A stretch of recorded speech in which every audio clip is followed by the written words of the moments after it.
మకర రాశి. మకర రాశి యందు ఉత్తరాషాఢ నక్షత్రం యొక్క 2, 3, 4 పాదములు, శ్రవణ నక్షత్రం యొక్క 1 నుంచి 4 పాదములు, ధనిష్ఠా నక్షత్రం యొక్క మొదటి 2 పాదములు కలవు. ఈ రాశి వారికి ఆదాయము 5, వ్యయము 2గా కలదు. రాజపూజ్యము 2, అవమానము కూడా 2. ఈ రాశి వారికి ఈ సంవత్సరము చాలా అనుకూలమైనటువంటి సమయంగా చెప్పవచ్చు. మనం ముందుగా అనుకున్నట్టు అనుకూల ప్రతికూలతలు కలిసే నడుస్తాయి. కొత్తగా ఇల్లు కొనాలనుకున్నా, ఇల్లు కట్టాలనుకున్నా, స్థలం కొనాలనుకున్నా, వివాహ ప్రయత్నానికి, ఉద్యోగ ప్రయత్నానికి, ఉద్యోగంలో ప్రమోషన్లకు, సైంటిస్టులకు, కళాకారులకు అత్యంత సానుకూల సమయం. అయితే చిన్న చిన్న విషయాల యందు, చిన్న చిన్న నిర్ణయాల యందు తొందరపడి నిర్ణయాలు తీసుకోవటము, తద్వారా చిన్న చిన్న భంగపాటులు కలగటము, అవమానాలు కలగటం కూడా ఈ సంవత్సరం వీరికి ఉంది. కాబట్టి ఆలోచించి నిర్ణయం తీసుకోండి.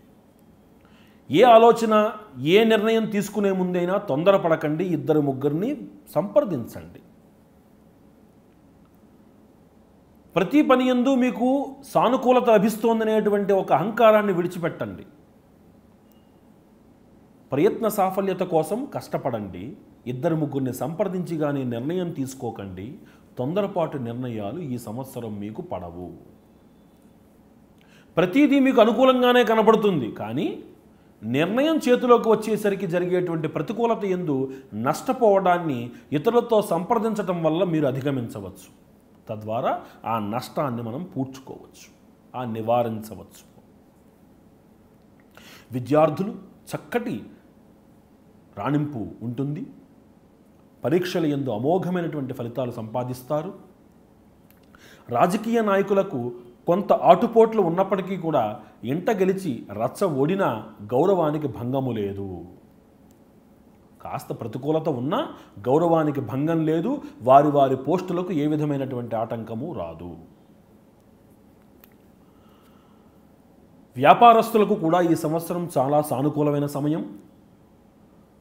వీరికి కూడా ఈ సంవత్సరం ప్రయాణాలు అధికంగా ఉంటాయి. ఆ ప్రయాణాలు ముఖ్యంగా క్షేత్ర దర్శనం కోసం, గురువులు కానీ సజ్జనుల దర్శనం కోసం కానీ ఎక్కువగా ప్రయాణాలు చేసే అవకాశం కనబడుతోంది. కాబట్టి చక్కగా దైవ దర్శనం చేసుకుని, క్షేత్ర దర్శనం చేసుకుని, నిరంతరం దుర్గాదేవి యొక్క ఆరాధన చేయడం వల్ల, నిరంతరం విష్ణు సహస్రనామ పారాయణం చేయడం వల్ల ఈ సంవత్సరం మీరు చేపట్టిన ప్రతి పని యందునూ కూడా మీకు దిగ్విజయం లభిస్తుంది. ఏ ఆటంకము లేకుండా, ఏ ప్రతికూలత లేకుండా నిర్ణయాలు తీసుకోవడంలో మీ సమర్థతను పెంచుతుంది.